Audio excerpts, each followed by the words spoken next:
الحمدللہ رب العالمین والصلاة والسلام علی سید الانبیاء والمرسلین اما بعد فاعوذ باللہ من الشیطان الرجیم بسم اللہ الرحمن الرحیم اللہم صلی علی سیدنا و مولانا محمد وعلی آل سیدنا و مولانا محمد مبارک وسلم وصلی علیہ۔ ناظرین کرام، اس وقت آپ پروگرام دیکھ رہے ہیں فہم دین، اور اس پروگرام میں آپ احکام دین اور شریعت کے احکام کے متعلق گفتگو سماعت کیا کرتے ہیں۔ علم دین کا حاصل کرنا، دین کا سمجھنا ہر بالغ عاقل مسلمان مرد و عورت پر لازم قرار دیا گیا ہے۔ جس حد تک ضرورت ہو ہمارے متعلقہ مسائل سیکھنا ہم پہ لازم ہے، اور ہمارے اس پروگرام کا مقصد ہی یہی ہے کہ اس پروگرام میں آپ اپنے مسائل بیان کر سکتے ہیں سوال کی صورت میں، اور انشاءاللہ علماء کرام اس کا جواب دیں گے۔ اور قرآن پاک میں جس طرح اللہ رب العزت نے ارشاد فرمایا ہے فَاسْأَلُوا أَهْلَ الذِّكْرِ إِن كُنتُمْ لَا تَعْلَمُونَ، کہ اگر تمہیں کسی چیز کا علم نہ ہو تو اہل علم سے پوچھا کرو، اہل علم سے سوال کیا کرو۔ الحمدللہ سراج ٹی وی کے پلیٹ فارم سے آپ کو یہ موقع فراہم کیا جا رہا ہے، اور اس پروگرام کے اندر الحمدللہ علماء کرام تشریف لاتے ہیں اور آپ کے سوالات کا جواب دیا کرتے ہیں۔ ہماری خوش نصیبی ہے کہ آج ہمارے اس پروگرام میں نہایت ہی محترم حضرت علامہ مفتی قاسم ضیاء القادری صاحب ہمارے ساتھ اس پروگرام میں موجود ہیں۔ میں آپ کو خوش آمدید کہتا ہوں۔ بہت بہت شکریہ، آپ نے وقت عنایت فرمایا، آپ تشریف لائے۔ ناظرین کرام، ہمارے آج کے اس پروگرام کا موضوع نہایت اہم ہے۔ جیسا کہ آپ جانتے ہیں کہ قربانی کے ایام آ رہے ہیں، اور ذوالحجہ میں امت مسلمہ کے افراد، پوری دنیا میں رہنے والے مسلمان حضرت سیدنا ابراہیم علیہ نبینا علیہ الصلاۃ والسلام کی اس سنت کو ادا کرنے کے لیے اپنی اپنی حیثیت اور طاقت کے مطابق قربانی پیش کیا کرتے ہیں۔ جس پہ قربانی لازم ہے اس پہ قربانی سے متعلقہ اس سے جڑے ہوئے مسائل کا سیکھنا بھی لازم ہے۔ تو آج انشاءاللہ اس پروگرام میں قربانی کے مسائل کے متعلق ہم گفتگو کریں گے۔ آپ ضرور اپنے سوالات پیش کیجیے گا، اسٹوڈیو کے نمبر پہ کال کیجیے گا 012166718786۔ اس نمبر پہ آپ کال کر کے اپنے سوال پوچھ سکتے ہیں، قربانی کے متعلق ہوں یا اس سے علاوہ کسی بھی موضوع پہ کوئی بھی سوال ہو آپ کا، انشاءاللہ ہم کوشش کریں گے کہ شریعت مطہرہ کی روشنی میں اس کا جواب دیا جائے۔ میں مفتی صاحب کی طرف چلوں گا۔ قبلہ، سب سے پہلے دین اسلام میں قربانی کا جو تصور ہے، قربانی کی اہمیت کیا ہے؟ ایک تو یہ قربانی جو ہم جانور کی قربانی کی صورت میں پیش کرتے ہیں، اس کے علاوہ بھی ہم دیکھتے ہیں کہ دین اسلام میں قربانی کی اہمیت کو اجاگر کیا گیا، تو اس حوالے سے آپ اس پہ تھوڑی سی روشنی ڈالیے گا، پھر انشاءاللہ ہم اپنی گفتگو کا سلسلہ جاری رکھیں گے۔ بسم اللہ الرحمن الرحیم۔ قال اللہ تعالی عز وجل فی کلامہ المجید انا اعطیناک الکوثر فصل لربک وانحر ان شانئک هو الابتر۔ اللہ تعالی عز وجل نے قرآن پاک میں بھی قربانی صیغہ امر کے ساتھ اس کا حکم ارشاد فرمایا، اور نبی کریم صلی اللہ علیہ وسلم کے توسط سے امت مسلمہ کو اس کا حکم ارشاد فرمایا۔ اے محبوب، ہم نے آپ کو کوثر عطا کر دیا ہے، فصلی لربک، اپنے رب کے لیے نماز پڑھیے، وانحر، اور قربانی کیجیے۔ نحر کا یہاں پہ لفظ استعمال ہوا، اس کا معنی قربانی کرنا ہے۔ تو قرآن پاک کے اندر تو یہ حکم ہے۔ اس کے علاوہ نبی کریم صلی اللہ علیہ وسلم کی بے شمار احادیث اس پر موجود ہے، اور پھر نبی کریم صلی اللہ علیہ وسلم نے پریکٹیکلی ایسا کر کے بھی دکھایا۔ پھر جو آپ نے سوال کیا ہے اسپیسیفکلی، کہ ایک تو ہے جانور کی قربانی جو ہم عید الاضحیٰ کے اندر پیش کرتے ہیں، اس کے علاوہ اور کن کن چیزوں کی قربانی جس کا تصور اسلام دیتا ہے؟ یہ بہت اہم پوائنٹ ہے سر۔ ایک کال لیتے ہیں، اس کے بعد انشاءاللہ۔ السلام علیکم۔ وعلیکم السلام۔ میرا مفتی صاحب سے سوال ہے کہ اگر انسان کے کپڑے ناپاک ہوں اور ساتھ ہی پاک کپڑے ہوں تو ایک ہی مشین میں ہم ڈرائی کر کے پاک کر سکتے ہیں؟ جی ٹھیک ہے، واشنگ مشین میں؟ جی ٹھیک ہے۔ کوئی اور سوال؟ نہیں، بس چلیں ٹھیک ہے، بہت شکریہ، جزاک اللہ۔ جی قبلہ اپنی گفتگو جاری رکھیں. جی تصور قربانی. اور اسلام نے تصور قربانی کے اندر جو چیزیں بیان کی، اسپیشلی آج کل کے حالات میں جس کی ضرورت ہے، وہ ہے اپنے نفس امارہ جو ہے نا اس کو قربان کرنا. کہ آج کل تھوڑی سی بات بھی ہمیں دوسروں کی بعض اوقات برداشت نہیں ہوتی، اور نبی کریم صلی اللہ تعالی علیہ وسلم نے ایک حدیث میں اس کی توضیح فرمائی ہے، اور صحابہ کرام کو خطاب فرمایا تم کس کو پہلوان سمجھتے ہو؟ اس شخص کو جو لوگوں کو پچھاڑ دے، لوگوں کو گرا دے، ڈھیر کر دے. لیکن میرے نزدیک مفہوم حدیث عرض کر رہا ہوں، وہ ہے جو شخص کسی کڑوی بات پر صبر کر لے. سبحان اللہ. یعنی کوئی ترش بات اس کو پہنچے، اس پہ صبر کر لے. یہاں اس نے کیا کیا ہے؟ اس نے اپنے نفس امارہ کی قربانی دی ہے، یعنی صبر کر کے. آج کل جو گھریلو معاملات ہیں اس پہ پورا پروگرام کیا جا سکتا ہے. اگر ہم صرف اس پہ آ جائیں کہ ہم نے سال میں ایک بار قربانی نہیں دینی، بلکہ اپنے گھریلو معاملات میں شاید ہمیں ڈیلی کئی معاملات پہ اپنے پیشن کی قربانی دینی پڑے، صبر کی قربانی دینی پڑے، تو یہ قربانی ہمیں بہت کچھ سکھاتی ہے. اور تصور قربانی ہمارے ہر فعل کے اندر، ہر ایکشن میں موجود ہے. ہمیں چاہیے آقا کریم علیہ السلام کی سنتیں جو آپ کی سیرت مبارک ہے اس کو اپنے اوپر انفورس کریں، لازم کریں، تو پھر انشاءاللہ اللہ کے کرم سے حقیقی قربانی تک ہم پہنچ جائیں گے. سبحان اللہ. چلے اسی بات پہ ہم دیکھتے ہیں کہ قرآن جب تفاسیر ہم پڑھتے ہیں تو بزرگان دین نے لکھا ہے کہ جب انسان عید الاضحیٰ کے دن جانور کی قربانی کر رہا ہے تو جس طرح جانور کے گلے پہ آپ چھری پھیر رہے ہیں، اسی طرح اپنے نفس کے گلے پہ بھی چھری پھیریں گے تو یہ حقیقی قربانی ہوگی. یہ حقیقی قربانی تبھی ہوگی، مقصد بھی ہے ماشاءاللہ. اچھا اسی طرح جو ابھی اس قربانی کی طرف آتے ہیں، اس کے مسائل کی طرف، وقت تھوڑا ہے، تو جو قربانی کا وقت ہے وہ کیا ہے؟ صحیح. جی ماشاءاللہ بہت اچھا سوال ہے. اصل جو فقہا نے اپنی کتابوں میں وقت قربانی مینشن کیا ہے نا، وہ 10 ذی الحج کی فجر سے 10 ذی الحج کی فجر سے، یعنی فجر جو ہے سٹارٹ ہوتی، قربانی کا وقت سٹارٹ ہو جاتا ہے، اور اس کے 12 ذی الحج یعنی 10 11 12 کے سورج غروب ہونے تک، یعنی ادھر فجر سے سٹارٹ کیا ٹائم 10 کو، اور 12 کے سورج غروب ہونے تک وقت قربانی ہے، وقت نہر ہے، یعنی قربانی آپ کر سکتے ہیں. لیکن صرف ایک اس چیز کی ایکسیپشن ہے فقہا نے کی کہ جو شہر ہے، جسے ہم شہر کی ڈیفینیشن جو فقہا نے بیان کی، ایک ہوتا ہے گاؤں، ولیج جسے ہم کہتے ہیں، ایک ہوتا ہے شہر. تو جو شہر ہے اس میں وقت قربانی عید کی نماز کے بعد ہوگا، کیونکہ اس میں شرط ہے کہ عید کے بعد ہی قربانی کی جائے، اور عید سے قبل قربانی نہ، اگرچہ اس کا وقت نہر پہلے شروع ہو چکا، لیکن پھر بھی اس میں یہ شرط ہے کہ شہر میں قربانی عید کی نماز کے بعد ہوگی. اب عید ہوتی ہی کیونکہ شہروں میں ہے، بڑے بڑے شہروں، چھوٹے چھوٹے ویلیج میں چھوٹی چھوٹی مساجد آپ نے بھی تھیرائے سار کے اندر یا اس طرح دیکھی ہوں گی، وہاں پر عید کی نہیں، بڑی جامع مسجد میں جہاں کوئی شہر ہوتا ہے، آبادی ہوتی ہے ریلیٹڈ اس سے، وہیں عید کرتے ہیں. تو اگر وہیں عید ہوتی ہے اور اسے عید کے بعد ہی پھر قربانی کی جائے، اس سے قبل اگر کسی نے قربانی شہر میں کر دی تو وہ نہیں ہوگی، کیونکہ فقہا نے اس شرط کو مینشن کیا. تو وقت قربانی فجر کی نماز سے شروع ہو کر 12 کی مغرب تک ہے. اگر کسی نے اس کے بعد مثلا کسی نے قربانی کر رکھی ہے لیکن اس کے پاس کوئی ایسا سلسلہ نہیں بنا، وہ وقت نحر میں نہیں کر سکا، مغرب کے بعد اگر اس نے قربانی کیا تو اس کی قربانی تو نہیں ہوگی، کیونکہ وہ وقت سے نکل چکا ہے، خارج ہو چکا ہے. اب اس پر لازم تھا کہ وہ تصدق کرے، صدقہ کر دے اس کی رقم کو.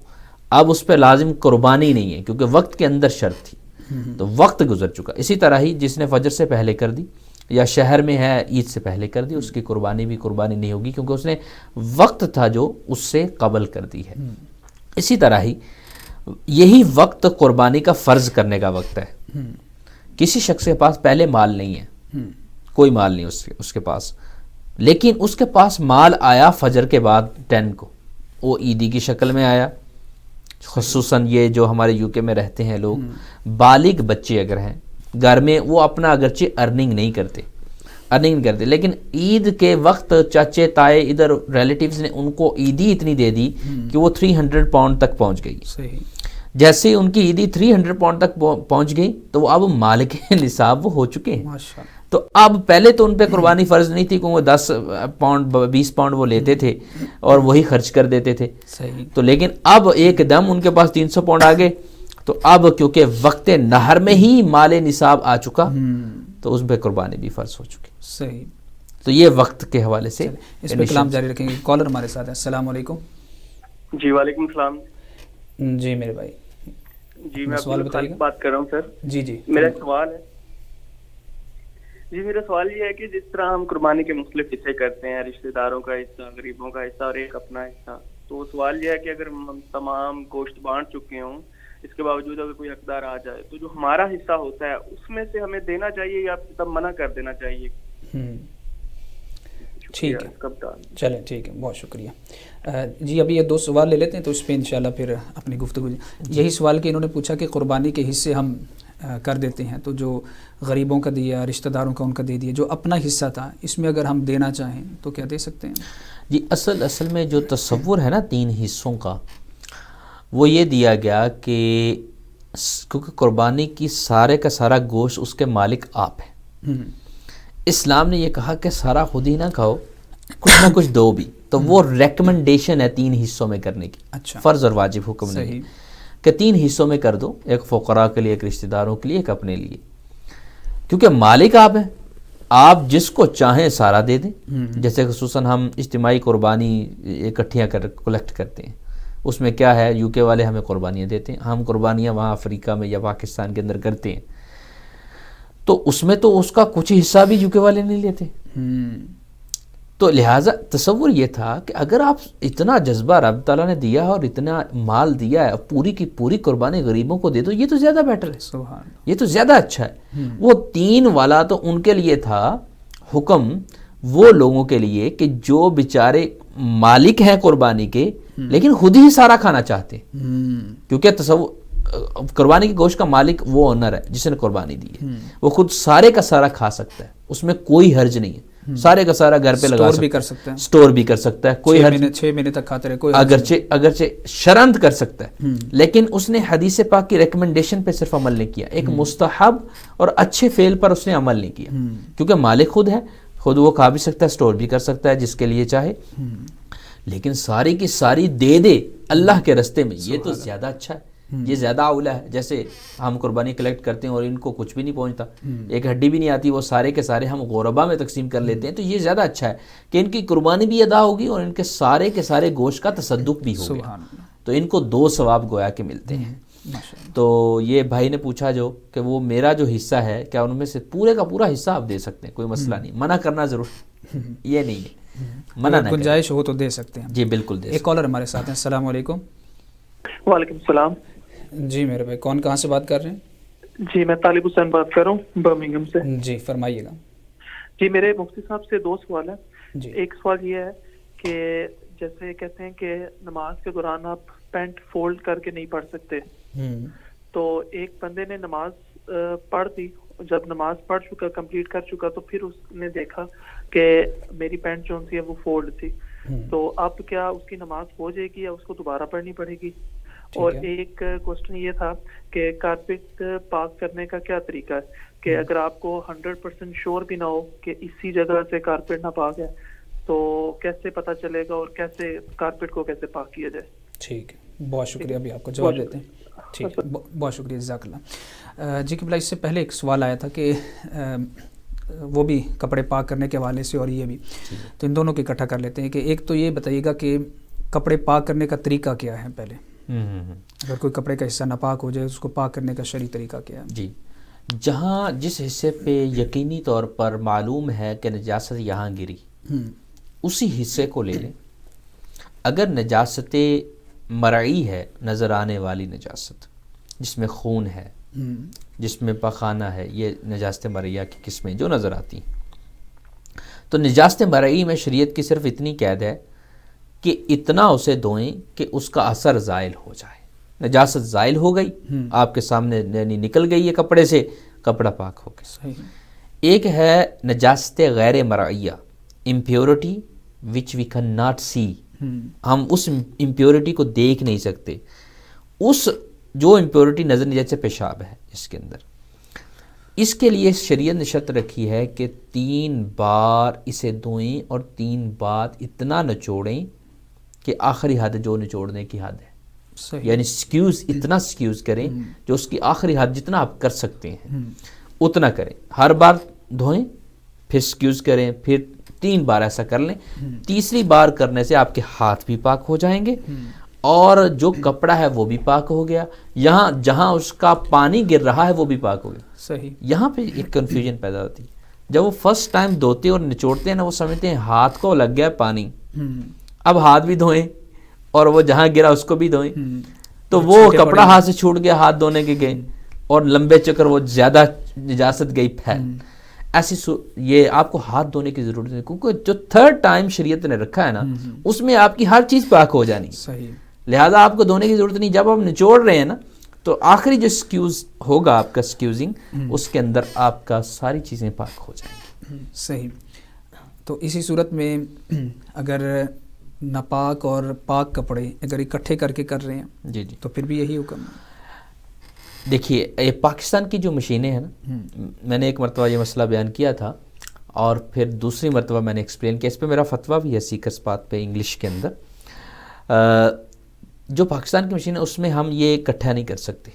وجہ یہ ہے کہ وہ نجاست کو صرف گھماتی ہیں.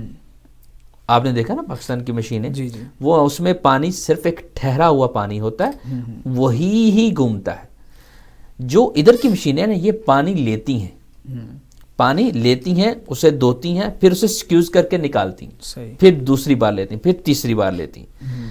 تو یہ مشینیں تو اچھے طریقے سے کپڑے کو پاک کر دیں. اگر یہاں پہ مکس بھی کر دیتے ہیں نا تو پھر بھی کپڑے دھل جائیں گے. ٹھیک ہے. یہ ادھر کی جو مشین ہے. صحیح. جی. یعنی اگر وہ جاری پانی کے حکم میں ہو جائے گا، ایک طرف سے پانی آ رہا ہے دوسری طرف سے نکل رہا ہے، جی تو جی، اس لیے وہ نچڑ کے پھر نہیں. اس کا یہ ہوا کہ اس نے 3 مرتبہ کا جو سرکل تھا نجاست جو غیر مرئیہ کے لیے شرط تھا وہ بھی پورا کر دیا.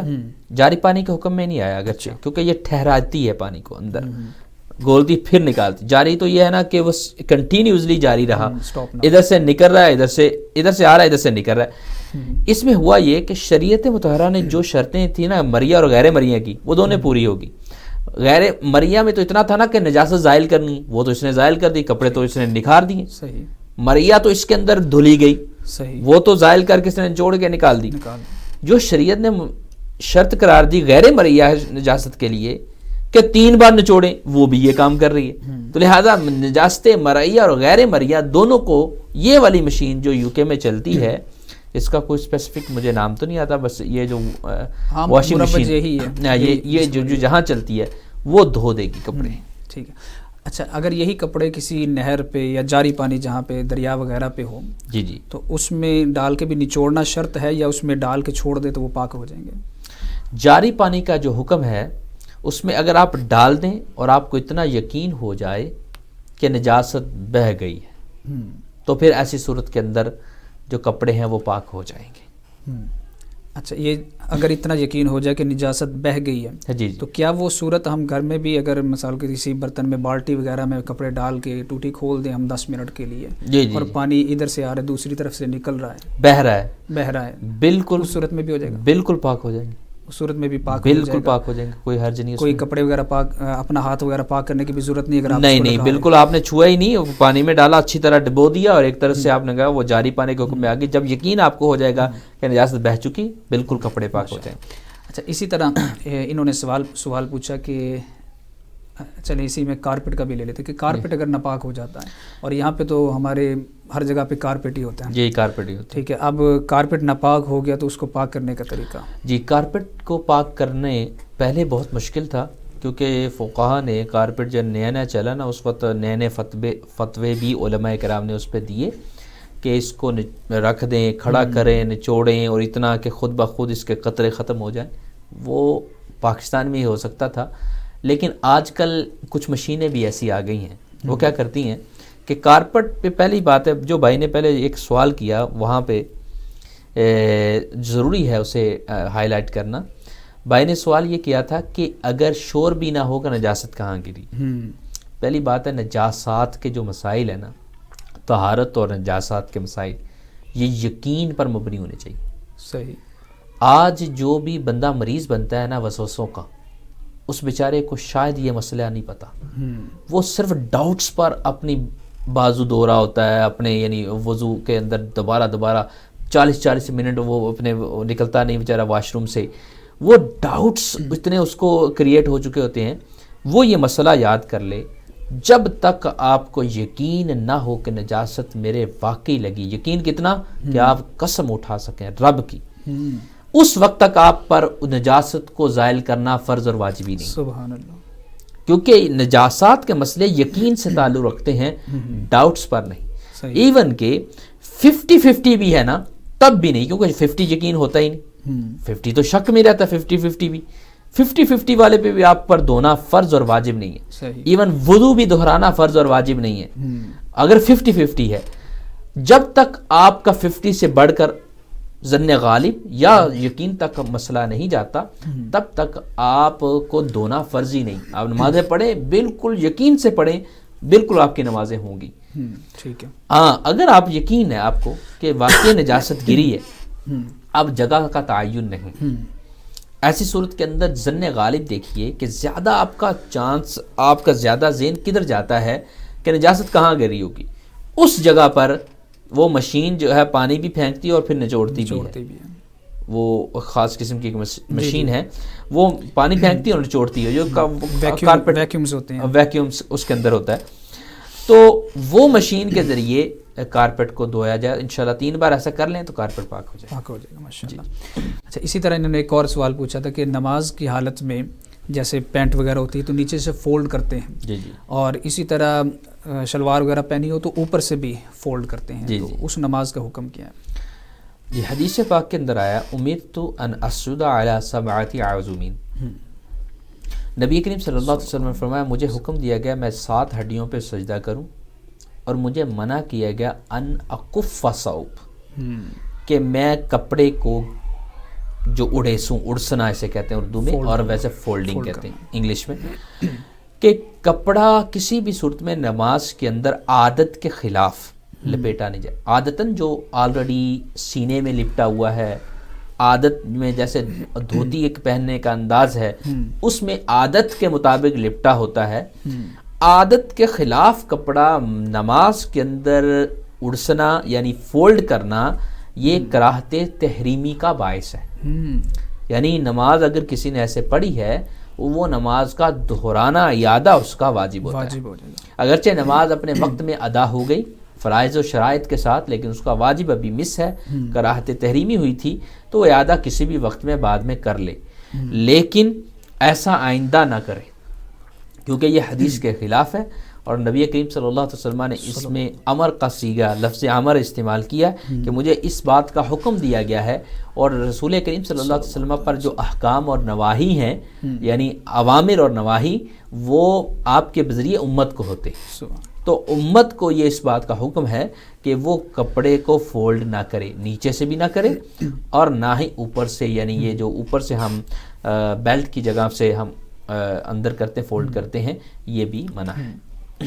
اچھا، تو اگر فولڈ نہیں کرتے تو جو پینٹ ہے لمبی ہے، شلوار ہے لمبی ہے، اور وہ ٹخنوں سے نیچے جا رہی ہے، جی تو ٹخنے کور کر کے پڑھنا یہ کیسا ہے؟ تو اس کو ان کور کرنا یہ کیا ضروری ہے؟ جی بہت اچھا کوشچن آپ کا، کیونکہ نبی کریم صلی اللہ علیہ وسلم کی حدیث ہے ٹخنوں کے ننگے ہونے کے حوالے سے بھی، آپ نے پریکٹیکلی بھی ایسا کر کے دکھایا.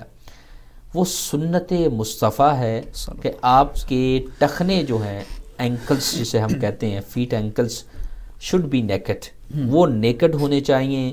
یہ سنت ہے. سنت تو یہی تھا کہ آپ اتنی لمبی شلوار یا پینٹ نہ پہنیں نماز کے وقت، خصوصی طور پر ایسا لباس اختیار نہ کریں. لیکن اگر کسی وجہ سے آپ جاب پہ ہیں اور آپ ایسا لباس نہیں ہے تو کوئی بات نہیں، ایک سنت مس ہو جائے گی، لیکن اس سنت پر عمل کرنے کے لیے کراہت تحریمی کی بلا کو اختیار نہ کریں. صحیح. فقہا نے ایک قاعدہ بیان کیا ہے کتاب فقہ میں، اصول فقہ کے اندر، کہ جب بندہ 2 بلاؤں میں سے مبتلا ہو جائے، دونوں میں سے کسی ایک ہی کی طرف اس نے جانا ہو، تو جو اہون بلا ہے، جو اہون یعنی تھوڑا کم ہے، اس سے چھوٹا نقصان ہے، اس کو لے لے اور بڑے کو چھوڑ دے. لاجیکلی بھی یہی ہے لوجیکلی بھی یہ چھوٹے نقصان کو ہم لے لیتے ہیں، بڑے کو چھوڑ دیتے ہیں. تو ایسی صورت کے اندر جو احون یہی ہے، سنت کو وہاں پر چھوڑ دے اور بڑے نقصان سے وہ بچ جائے. لیکن تارک سنت ہونے کی وجہ سے گناہگار نہیں ہوگا. نہیں، گناہگار بھی نہیں ہوگا، نماز ہو جائے گی. نماز ہو جائے گی. ٹھیک ہے. اچھا، قربانی کے ٹاپک کی طرف ہم واپس چلتے ہیں. تو آپ قربانی کے وقت پہ ہماری گفتگو ہو رہی تھی کہ ان 3، 10، 11 اور 12 ذوالحجہ کے اس وقت میں اگر کوئی صاحب نصاب ہو گیا، جی، تو ایک تو نصاب کی تھوڑی سی وضاحت فرما دیجیے کہ اس کا نصاب کیا ہے.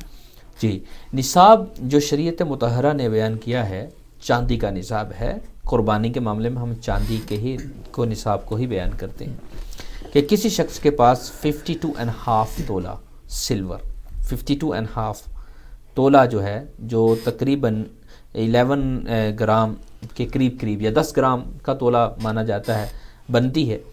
تو 52.5 تولہ جس بندے کے پاس چاندی ہے یا اس کی ویلیو کے مطابق رقم موجود ہے، نقدی کیش بیلنس، یا اس کے پاس یہ تو نہیں ہے نہ اس کے پاس یعنی کہ نقدی کیش ہے اتنا. 52.5 کی جو ویلیو پاکستانی ویلیو بنتی ہے 1 لاکھ کے قریب، 98,000 بنتی پاکستانی. اگر کسی کے پاس 98,000 پاکستانی روپیز ہوں اور یہاں پہ بنتی تقریباً 300 کچھ پاؤنڈ بنتی ہے، 320 پاؤنڈ سمجھ لیں آپ. 320 پاؤنڈ کسی کے پاس بیلنس میں موجود ہے اس وقت کے دوران، یہ جو 3 دن ہے، یا اس کے پاس نقدی موجود ہے، یا نقدی تو موجود نہیں ہے، نہ ہی چاندی موجود ہے، اس کی ویلیو کے برابر گھر میں اشیاء پڑی ہیں جو ضروریات سے جس کا تعلق نہیں ہے. مثلا ایک موبائل ضروریات میں سے ہے، اس کے پاس 3-4 موبائل پڑے ہیں، یا اس کے ایک اچھا سا جو گھر میں ہم رکھتے ہیں ڈنر وغیرہ کھانے کے لیے ڈائننگ ٹیبل، وہ پڑا ہے، لیکن اس نے اسٹور میں کافی رکھے ہوئے ہیں، یا بیچنے کے لیے یا کسی بھی مقصد کے لیے. یا عورتوں کے پاس اسپیشلی انہوں نے سوٹ کافی لے کے رکھے ہوتے ہیں. ضرورت تو ہوتی ہے 5-6 جو نارملی پہنے جاتے ہیں، لیکن یہ 10-15 انہوں نے چیریٹی ڈبے کے لیے رکھے ہوتے ہیں. نئے آگے لے لیے، رکھ لیے، اسٹور کر لیے. تو یہ جو کپڑے ہیں نا، عورت پر یہ قربانی واجب کر رہے ہوتے ہیں. حالانکہ اس کے پاس وہ نہیں ہے، 300 پاؤنڈ بھی نہیں ہے اس کے، لیکن یہ کپڑے اس پہ جو ایکسٹرا کپڑے اس نے گھر میں رکھے نا، وہ قربانی کا وجوب کر رہے ہوتے ہیں. اسی طرح شوز جو ہیں عورتوں کے بہت ہی زیادہ پڑے ہوتے ہیں. تو یہ شوز جو اس نے ایکسٹرا لے کے اچھے لگے تھے، اس کو لے کے رکھتی رہی، یہ شوز اس پہ قربانی واجب کر رہے ہوتے ہیں. تو یہ چیزیں جو گھر میں ایکسٹرا پڑی ہیں، یا لینڈ پاکستان میں کوئی پڑی ایکسٹرا، اگرچہ خود یوز سے باہر ہے، نہ یہ کرتے ہیں، لیکن پڑا ہے، مکان کو کرائے پہ دے رکھا ہے، یہ ساری چیزیں ایسی ہیں جو آپ پہ قربانی واجب کر رہے، اگرچہ آپ کے پاس نقدی کیش میں کوئی پیسہ نہیں ہے، لیکن قربانی میرے خیال میں یوں کہ ہر فرد پر واجب ہے، تقریباً ہر ایک پہ واجب ہے. یہ جو گھریلو سامان ہے جیسے ڈیکوریشن کے کوئی پیسز وغیرہ رکھے، ان کو بھی کاؤنٹ کریں گے؟ جی، ضروریات سے جو باہر ہے، جو کچھ ڈیکوریٹڈ چیزیں ہوتی ہیں جو ضرورت میں شامل ہوتی ہیں، جیسے کلر پینٹس وغیرہ ہم کرتے ہیں، یہ تو ہے تو ڈیکوریشن کے لیے کوئی، لیکن یہ اس کو ضروریات میں لیا گیا آج کل. تو وہ چیزیں نہیں، جو باقیہ جو مہنگے ڈیکوریشن پیسز ہوتے ہیں، یہ بھی قربانی کا وجود کر دیں گے، یہ بھی اس میں کاؤنٹ کیے جائیں گے. اچھا، اسی طرح مزید ان کی جو شرائط ہیں، اس کے علاوہ اور کون سی شرائط؟ جی، شرائط قربانی. جی، شرط قربانی یہ ہے کہ بندہ عاقل ہو، بندہ بالغ ہو. عاقل اس لیے ہے کہ جو پاگل ہے اس پہ قربانی کا وجوب نہیں، صحیح، عقل کی شرط قرار دی. لہذا اگر کسی کا بچہ یہاں ڈسیبلڈ ہے، مینٹلی ڈسیبلڈ، اس درجہ کا ڈسیبل کہ چیزوں کو نہ سمجھتا ہے، نہ ہم اسے کچھ سمجھا، یعنی اوامر اور نواہی جو قرآن کے ہیں اس کی طرف متوجہ نہیں ہے، وہ اس سے بری ہے، اس شخص پر قربانی کا حکم بھی نہیں ہے. ہاں، اگر کوئی اس کی طرف سے عقیقہ یا صدقہ دینا چاہتا ہے اور اسے قربانی ہی کہتا ہے لفظ میں، تب بھی درست ہے، کیونکہ تقرب کی نیت ہے، ثواب دلانا مقصد ہے، تو اس کی طرف سے تب بھی ہو جائے گا. ٹھیک ہے. دوسرا ہے بالغ ہونا.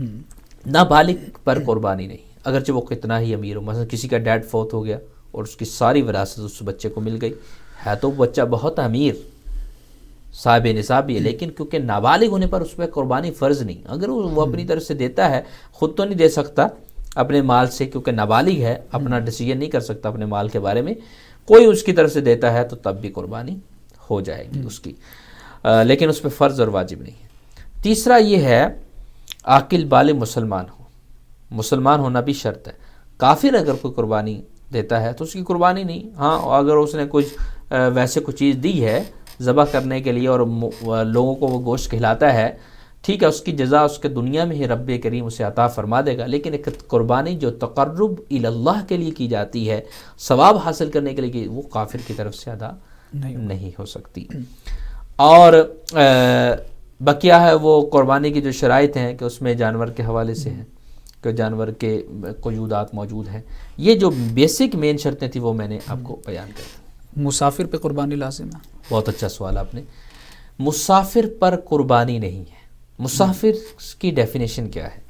مسافر کی ڈیفینیشن یہ ہے کہ جو حقیقی طور پر ٹریول میں نکلا ہو, حقیقی سفر اس کا جاری ہو اور ٹریول اس کا کم از کم 57.5 مائل سے زیادہ ہو. مائلز جو انگریزی میل ہے, انگریزی جو مائلز چلتے ہیں وہ اتنا اس کا سفر ہو, اس سے زیادہ ہو یا اتنا ہو تو وہ ٹریولر ہے. دوران ٹریول اگر اس پر وہ ایام نہر آ جاتے ہیں تو اس پر قربانی کا وجوب نہیں ہے.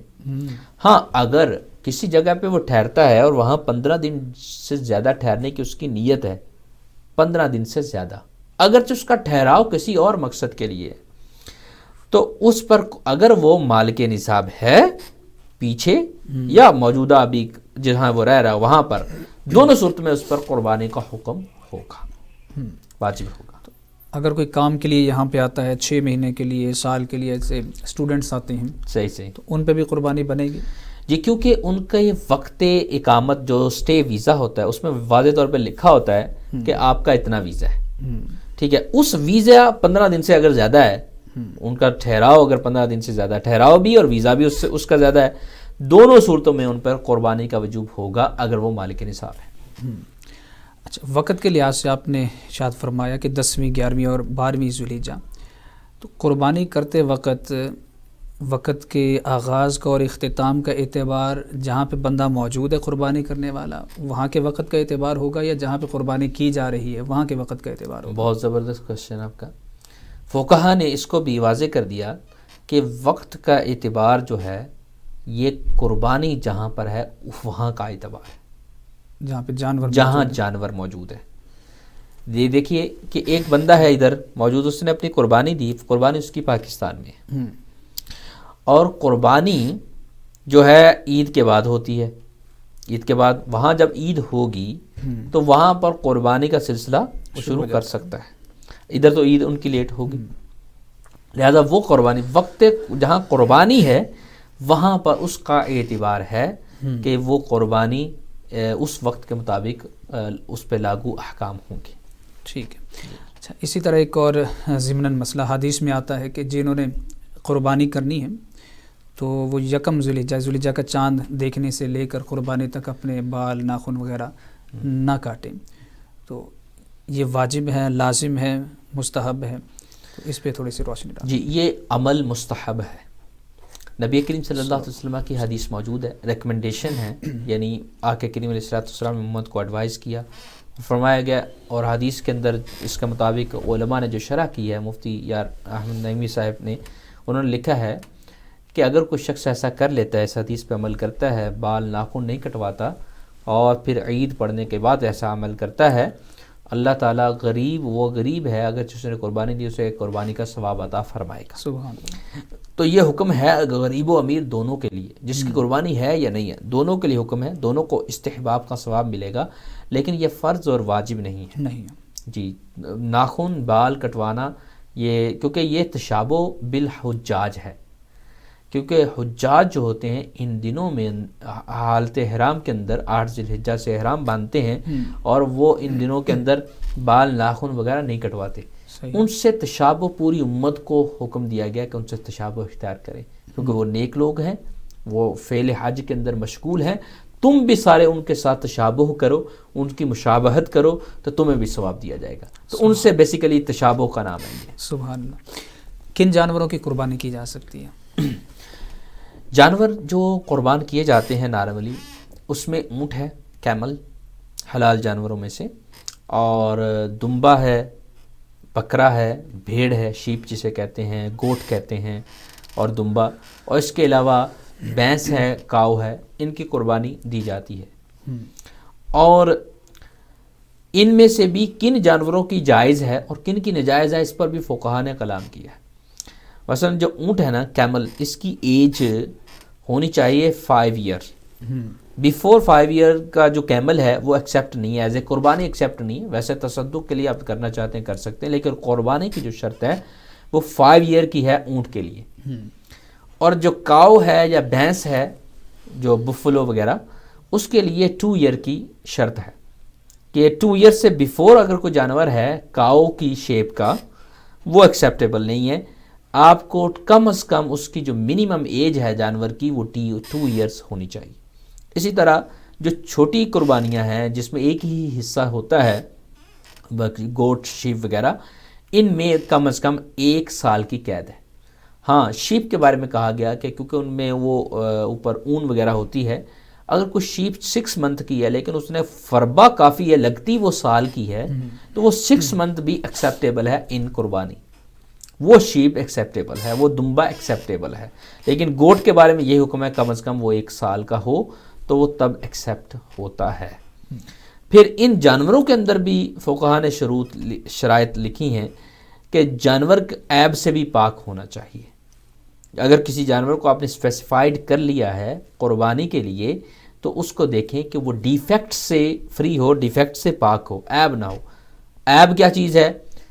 اس کا کان جو ہے اتنا کٹا نہ ہو جو 1/3 سے زیادہ بنتا ہے، یعنی اگر 3/4 کان کو ہم تقسیم کریں، اس کے کان جو ہیں وہ اگر آدھا کٹے ہوئے ہیں یا 1/4 سے زیادہ کٹے ہوئے ہیں تو کیا ہوگا؟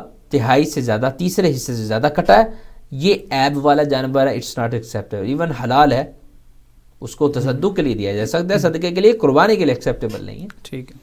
اسی طرح ہی اس کے اندر اتنی کمزوری نہ ہو کہ وہ چل کر قربان گاہ تک بھی نہ پہنچ سکے، یہ یعنی اس خارش زدہ نہ ہو، اسے خارش اتنی لگی ہوئی ہو کہ اس کی خارش اس کے گوشت کو کھا چکی ہے، ایسی ڈیفیکٹس جانور کے اندر نہ پائے گئے ہوں۔ اور جو دودھ دینے والے جانور، مثلا 4 جن کے تھن ہوتے ہیں، ان کا 1 سوکھا ہوا ہے تو ایکسیپٹیبل ہے، 2 ان کے تھن بالکل دودھ نہیں دیتے تو وہ جانور بھی ایکسیپٹیبل نہیں ہے، کیونکہ اس کا اکثر جو آدھا حصہ بنتا ہے وہ ڈیفیکٹ والا ہے۔ تو یہ شروط ہیں، شرائط ہیں ان کے اندر جانوروں میں کہ ایسے ایسے جانور ایکسیپٹیبل ہوں گے اور ایسے نہیں ہوں گے۔ تو جب بھی کوئی جانور خریدیں، خصوصاً بعض اوقات بندہ جب خریدتا ہے نا اس وقت تو وہ جانور ٹھیک ہوتا ہے، لیکن بچے وغیرہ 10 دن کھیلتے ہیں جانوروں کے ساتھ تو اس کا سینگ سونگ بیچارے کا توڑ دیتے ہیں۔ تو ایسی صورت میں اگر سینگ اتنا ٹوٹ گیا ہے 1/3 سے زیادہ، تو وہ جانور اب نیا جانور ہوگا، وہ جانور ایکسیپٹیبل ایز اے قربانی نہیں ہے۔ قربانی سے پہلے اگر اس کے اندر اتنا بڑا عیب پیدا ہو گیا تو قربانی کے لیے وہ ایکسیپٹیبل نہیں ہوگا۔ قربانی کے جانور سے نفع حاصل کر سکتے ہیں قربانی کے جی قربانی کے جانور سے نفع اپنی ذات کے لیے حاصل نہیں کر سکتے۔ مثلا اسے اون وغیرہ بھی اتارنی ہے تو پاکستان میں اس کی اون بھی بکتی ہے، وہ تصدق کر دی جائے گی، اسے صدقہ کر دیا جائے گا، کسی قسم کا نفع حاصل نہیں، ذاتی نفع حاصل نہیں کر سکتے۔ قربانی کے جانور میں عقیقے کا حصہ شامل کر سکتے ہیں؟ ہم اجتماعی قربانی جب کر رہے ہوں تو عقیقے کا حصہ بالکل اس میں شامل کر سکتے ہیں، کیونکہ شرط کیا ہے قربانی کی؟ ہر وہ حصہ آپ قربانی میں شامل کر سکتے ہیں جانور میں، 7 جس میں حصے ہوتے ہیں، جیسے کاؤ ہے اور اونٹ ہے، کیمل ہے، ہر وہ حصہ شامل کر سکتے ہیں جس کا مقصد ثواب حاصل کرنا ہے۔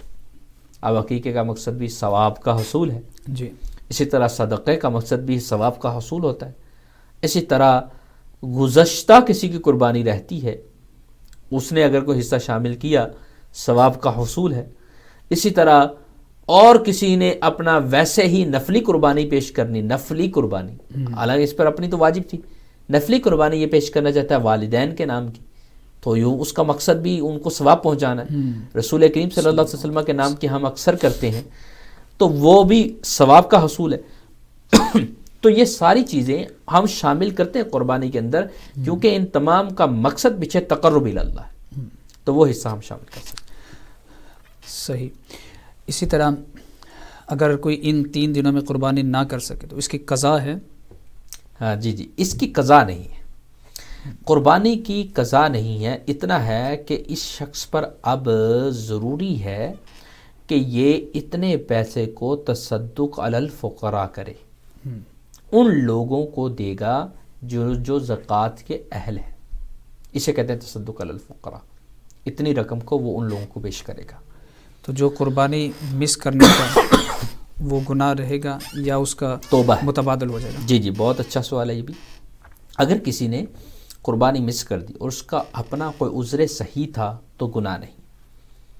عذر صحیح مطلب کہ پیسے تھا اس کے پاس سب، لیکن قید تھا ان دنوں میں جیل میں تھا کسی وجہ سے، اور اپنی رقم پر اس کو قدرت نہ تھی، ہے تو اس کے پاس تھی رقم، مطلب بیلنس موجود تھی لیکن قدرت نہیں تھی اس پہ پہنچنے کی، تو ایسی صورت کے اندر یہ بعد میں آ کے اتنی رقم صدقہ کر دے، گناہ نہیں ہے اس پر۔ اور اگر جان بوجھ کے ایسا کیا ہے، چھوڑ دی ہے قربانی، تو ایسی صورت میں گناہ بھی ہے، لہذا اس شخص پر توبہ واجب ہے، توبہ بھی کرے اور تصدق علی الفقراء وہ رقم بھی کرے۔ مقروض پہ قربانی ہے؟ مقروض کا قرضہ اگر اتنا ہے کہ اس کے جتنے بھی بیلنسز وغیرہ ہیں یا جو بھی اس کے پاس کل رقم ہے، کل پونجی، اس سے بھی زیادہ بنتا ہے، پھر اس پہ قربانی نہیں ہے۔ مقروض اگر اتنا زیادہ ہے کہ اس پر جو اس کے پاس بیلنس موجود ہے یا چیزیں موجود ہیں ان کی ویلیو سے بھی زیادہ اس پہ قرضہ ہے، تو ایسی صورت کے اندر اس پہ نہیں ہے۔ یہاں پر ایک مسئلہ بیان کر دوں مورگیج والے کا۔ یہاں پہ جو قرض کی بات جب ہوتی ہے نا، تو قرض کی بات ہوتی ہے ان قرضوں کے حوالے سے کہ جو قرض اس نے بندوں کے دینے ہیں، قرض طویل نہیں، جو اس نے ایک مدت میں دینے ہیں اور اس کے پر کوئی وزن نہیں ہے، بوجھ نہیں، جیسے مورگیج کا اس نے 25 ایئر میں آہستہ آہستہ قسطیں اس کی فائنلائز کرنی ہے، فائنل کرنی ہے، تو ایسی صورت کے اندر وہ قربانی ضرور دے گا۔ اس کا قیاس ہے مہر پر، بس ڈیٹیل سے گفتگو ہے فقہا کی اس میں کہ مہر جتنا بھی بندے پر ہو، عورت ہے نا اپنی مرضی سے مہر مقرر کر سکتی ہے، مہر معجل اس نے مؤخر کر دیا، ٹھیک ہے میں تجھ سے 3-4 مکان UK میں مہر مقرر کرتی ہوں، اگرچہ وہ مالک ابھی بھی نہیں ہے اور کبھی ہوگا بھی 3-4 کا، لیکن مہر تو ہوگا نا، آپ قرض میں آ گئے ہیں، عورت کی طرف سے آپ قرضے میں مبتلا ہو گئے ہیں، آپ نے دینا ہے جب موت یا طلاق پر، لیکن مہر کبھی بھی نہ تو زکوٰۃ سے منہا کیا جاتا ہے، یعنی زکوٰۃ کو واجب ہونے سے روک نہیں سکتا، اور نہ ہی قربانی کے واجب ہونے کو روک سکتا ہے۔ صحیح۔ اسی طرح ہی اس کو آپ سمجھ لیں، مورگیج بھی آپ کی قربانی کے فریضے سے آپ کو منع نہیں کرے گا، روکے گا۔ ہاں آپ نے بندوں کا قرضہ جو اوپر اٹھایا ہوا ہے وہ اگر اتنا زیادہ ہے تو ایسی صورت کے اندر وہ کبھی بھی مطالبہ کر سکتے ہیں اور مطالبے پہ آپ کو دینا پڑے گا، تو اس صورت کے اندر وہ قرضہ منہا کیا جاتا ہے۔ ایک کالر ہمارے ساتھ ہیں۔ السلام علیکم۔ وعلیکم السلام ورحمۃ اللہ وبرکاتہ۔ جی کون کہاں سے بات کر رہے ہیں؟ جی محمد عابد بات کر رہا ہوں۔ مفتی صاحب سے 2 سوال پوچھنے تھے میں۔ جی فرمائیے۔ ایک سوال تو یہ ہے کہ جو آج کل UK میں نماز عشاء کا وقت نہیں ہوتا، تو اس سلسلے میں کہ کیا مغرب اور عشاء ہم اکٹھی پڑھ سکتے ہیں ایک ہی وقت میں، مغرب کی نماز کے ساتھ عشاء پڑھ لی، یا وہ قضا کریں گے یا اس کا ہے؟ ٹھیک ہے۔ دوسرا یہ تھا کہ اگر کوئی حالت سکر ہے یا غصہ ہے، غصے میں کوئی طلاق دیتا ہے، تو اس کے لیے جیسے کہ دیگر مذاہب یا مساجد میں جا کے کچھ احباب کو فتویٰ وغیرہ لے آتے ہیں، تو کیا ہمارے یہاں اس کی کوئی گنجائش ہے؟ اس کا مطلب مفتی صاحب سے جواب چاہیے۔ ٹھیک ہے، بہت شکریہ، جزاک اللہ۔ ابھی آپ جواب، پہلا سوال انہوں نے پوچھا کہ آج کل جیسے ایام حرج ہیں تو ان میں مغرب کے بعد نماز عشاء کا وقت شروع ہی نہیں ہوتا، تو ایسی صورت میں پہلے تو یہ کہ عشاء کا پڑھنا لازم ہوگا یا آپشنل ہے، اور دوسری صورت میں کہ مغرب کے ساتھ ہی آپ پڑھ سکتے ہیں۔ جی فرسٹ جو آپ کا کوشچن ہے ماشاءاللہ، وہ حافظوا علی الصلاۃ جو قرآن کی آیت ہے، اس کے علاوہ اقیموا الصلاۃ اور قرآن کے جتنے اوامر ہیں نمازوں کے حوالے سے، اور نبی کریم صلی اللہ علیہ وسلم نے حدیث تواتر سے 5 نمازوں کا حکم ارشاد فرمایا، اس کے تحت عشاء ضروری ہے۔ ٹھیک، اگرچہ اس کا وقت آپ کے ہاں نہیں پایا جاتا، لیکن اس پر پڑھنا اسے ضروری ہے۔ اور پڑھنا کیسے؟ وقت ہی نہیں آیا تو پڑھنا کیسے؟ پڑھنا حکم قضا میں ہے، اسے قضا. احناف کا موقف ان تمام بلاد کے لیے، ایسے تمام جتنے بھی شہر ہیں، وہ حکم قضا کا ہے کہ آپ اس کو قضا کر لیں. قضا کب کی جا سکتی ہے؟ قضا آپ فجر کے بعد کر لیں، یا مثلا رات کی نماز تو گزر گئی ہماری، ایک دن جس دن بی نائٹس برائڈ نائٹ شروع ہوئیں اس دن عشاء کا وقت تو نہیں آیا، جو آپ نے عشاء اس وقت ٹائم پہ پڑھی وہ نوافل میں ہو گئی. عشاء اگلی جو عشاء آئی وہ آپ کی وہ پچھلی عشاء اصل میں ادا ہوئی جس کا وقت شروع ہوا. اس میں آپ نیت ادا کریں یا قضا کریں، آلریڈی وہ پچھلی ہی ادا ہوئی، کیونکہ ادا یا قضا یہ دونوں لفظ ایک ہی چیز ہے. ادا قضا ان کا معنی ایک ہے. نیت جو بھی کریں آپ، وہ آلریڈی آپ کی وہی ادا ہوئی. جب ایسا ہے تو کیوں کرنا اسے مغرب کے ساتھ پڑھ لیا جائے. آج کل جتنے بھی لوگ، پیچھے فلسفہ یہی ہے جو میں نے ابھی بیان کیا، لیکن پبلک کو یہ سمجھ نہیں آئے گا کہ میں نے بڑے شارٹ بیان کر دیا ہے، ان کو تھوڑا سمجھانا پڑتا ہے. مغرب کے ساتھ اگر کوئی عشاء ملا کر پڑھنا چاہتا ہے آج کے دنوں میں حکم جواز ہے احناف کے نزدیک، لیکن جمع سوری نہ ہو. جمع سوری یہ ہے کہ مغرب کے فوراً بعد آپ پڑھ رہے ہیں تو دو نمازوں کا جمع سوری لازم آ رہا ہے. تھوڑا سا ڈسٹنس کر لیں کہ صورتاً ان کو جمع نہ کریں، کیونکہ صورتاً جمع فقہا نے منع فرمائی ہے. اس کے اندر یہی ہے کہ لوگوں کے اندر جمع نماز کا تصور نہ پیدا ہو جائے. ہر نماز اپنے وقت پہ فرض ہے، یہی ان کے اندر تصور رہے. اس لیے جمع صورتاً نہ ہو، ویسے وہ جمع کر سکتے ہیں. جیسے کہ کچھ مساجد کے اندر انہوں نے 15 منٹ کا، کسی نے 10 منٹ کا ڈسٹنس رکھا ہوا ہے، تو یہ اچھی بات ہے. آج کل بی نائٹس کے ایگزام کے اندر اگر کوئی مغرب کے بعد عشاء پڑھتا ہے اس میں کوئی حرج نہیں. دوسرا سوال انہوں نے پوچھا کہ حالت شکر میں یا غصے کی حالت میں اگر کسی نے طلاق دی تو بعض لوگ کسی اور سے فتویٰ لے آتے ہیں کہ جی 3 طلاقوں کو ایک ہی مانا جاتا ہے. تو دین اسلام میں 3 طلاقوں کو ایک ماننے کا کانسیپٹ کیا ہے؟ جی، پہلی بات ہے حالت شکر اور چیز ہے، حالت غصہ اور ہے. دونوں حالات کی ایکسپلینیشن فقہا نے کی ہے. شکر یہ ہے کہ جذب کی کیفیت میں پہنچا ہوا ہے، مجذوب ہے، قلم ویسے ہی رفیع القلم، وہ مرفوع القلم ہے، ویسے اس کے الفاظ پر حکم صادر نہیں ہے. تو اگر اس طرح کی کیفیت ہے تو ٹھیک ہے، اس کا اطلاق کے لفظ بھی ویلڈ نہیں ہے، اس کے بے کے الفاظ بھی ویلڈ نہیں ہے، اس کے ایجاب و قبول بھی ویلڈ نہیں ہے. اور ایسا نہیں ہے غصہ ہے، غصے کی شدت بھی ہے. شدت مطلب اتنی غصہ ہے کہ بس اسے یہ پتہ ہے کہ بیوی وغیرہ یہ الفاظ کو وہ جانتا ہے، باقی شدت میں اس کا رنگ پیلا ہے، یہ ہے وہ ہے. جتنی بھی غصے کی شدت ہو طلاق واقع ہو جائے گی. اور یہی مفتہ بھی قول ہے، بھی یفتہ فقہا نے، علامہ شامی نے جہاں پر بحث کی ہے کتاب الطلاق کے اندر طلاق کی، اور آپ نے اس شدت کو طلاق کے وقوع میں لیا ہے کہ یہ طلاق اس سے واقع ہوگی. اب رہی بات جو غیر مقلد ہیں، وہ ایسی طلاق کو، غصے والی طلاق کو ایک طلاق مانتے ہیں. وہ غصے کی وجہ سے نہیں کہتے، وہ کہتے ہیں مجلس واحدہ میں 3 کو ایک مانتے. انہوں نے یہ نہیں کہا کہ غصے میں طلاق نہیں. لوگوں نے یہاں غلط کنسیپٹ لے لیا، وہ کہتے ہیں شاید وہ ان کا موقف یہ ہے کہ غصے میں طلاق ہی نہیں ہوئی. ایسا کسی کا موقف نہیں ہے. سب کا موقف یہ غصے میں بھی طلاق واقع ہو جاتی ہے، لیکن وہ کہتے ہیں مجلس واحد میں 3 ہوئی ہیں لہذا ایک ہم مانیں گے. یہ جو ان کا موقف ہے وہ ایک صحابی کی حدیث سے دلیل پکڑتے ہیں جس کو جو حدیث مسترب ہے. اب مسترب حدیث قابل استدلال نہیں ہوتی. مسترب وہ حدیث ہوتی ہے جس کے متن کے اندر صحابی ایک ہی ہے لیکن کئی کتابوں میں وہ حدیث موجود ہے لیکن ڈفرنٹ الفاظ سے موجود ہے.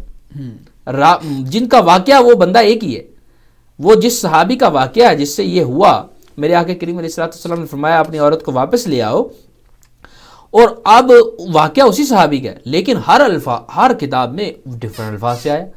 کہیں پر کیا لفظ ہے، مثلا ایک میں حدیث بائن کا لفظ ہے، طلاق بائن کا ہے کہ اس نے بائن طلاق دی تھی. بائن طلاق ایک واقع ہوتی ہے تو لہذا آپ نے فرمایا رجوع کر لو، اس سے ایک کے بعد رجوع ہم بھی مانتے ہیں. اور بائن ہے تو نکاح کا حکم ہوگا. اور اسی طرح ہی حدیث کے اندر جو الفاظ ہیں مسترب ہے.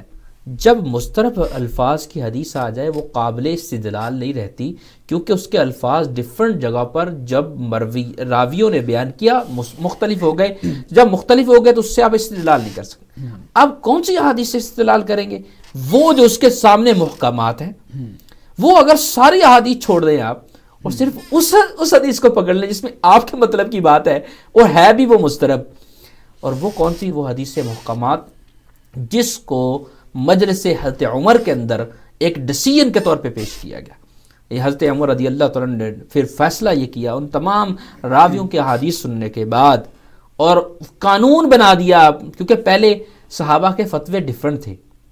یہ بھی میں آپ کو، حضرت عمر رضی اللہ عنہ کے اس ڈیسیژن کے پہلے اختلاف صحابہ موجود تھا مسئلہ حاضہ کے اندر، لیکن اس کے بعد حضرت عمر رضی اللہ عنہ کا جب ڈیسیژن فائنل ہو گیا تو وہ پھر اس کے بعد 3 طلاقیں 3 ہی مانی گئی، یہ نہیں کہ 3 کو 1 بنا کر. یہ اگر کسی کا کنسیپٹ آج بھی ہے وہ اپنی اصلاح کریں.